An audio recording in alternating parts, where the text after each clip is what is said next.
I received a question from a fan that asked if multiscale guitars are the best for downtuning. So in this video, I'm going to talk about downtuning on a multiscale guitar versus downtuning on a traditional guitar. And stick around to the end for some pro tips on both of these setups. This is the act, let's go.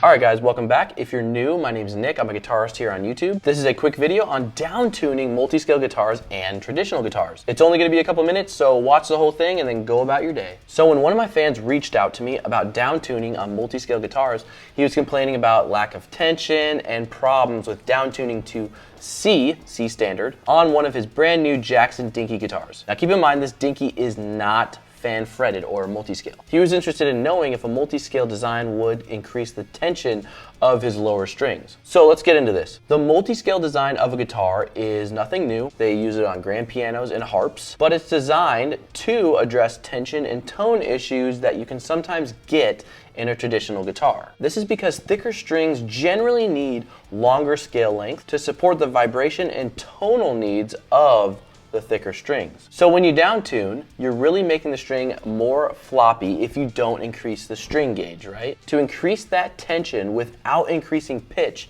you need to elongate the scale length. This is why bass guitars have such a long scale length. They have the really thick, robust strings stretched over a wide distance. And that stretch over that distance allows the string to, say, get to an E or an E sharp that can match, you know, the guitar that's in the band. Now, another thing that the multiscale design does is that you can downtune those thick bottom strings while also relieving some of the tension on some of the skinnier strings. On a traditional guitar, when all of the strings are sharing the same scale length, some of those smaller gauge strings are under a lot of tension when compared to the bottom thicker strings. So yes, a multiscale guitar can really help with guitar string tension, especially for the bottom heavy strings. But are they absolutely needed to achieve the downtuning that you want? Not really. So on traditional guitars, yeah, all the strings are sharing the same scale length, and that puts you at a disadvantage for downtuning the thicker strings. But you can work around that scale length by changing the gauges of your strings. Take this Ibanez right here. So this Ibanez, everything here is on a 25.5 scale.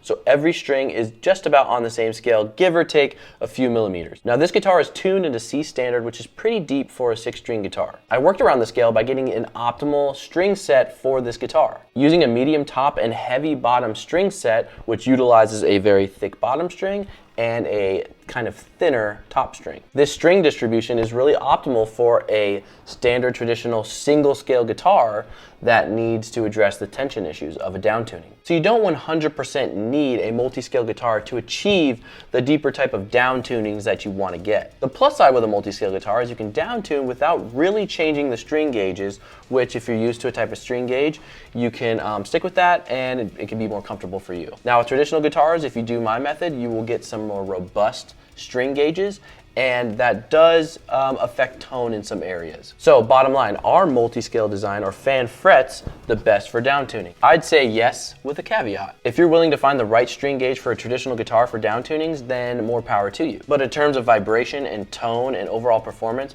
the multiscale guitar does perform a little bit better with downtunings. So everybody, I hope this video helped you out, nice and short. I just want to thank you all individually for coming to my channel and check it out. If you like the content, please subscribe below. That would help me out a lot. With that said, I will see you guys later.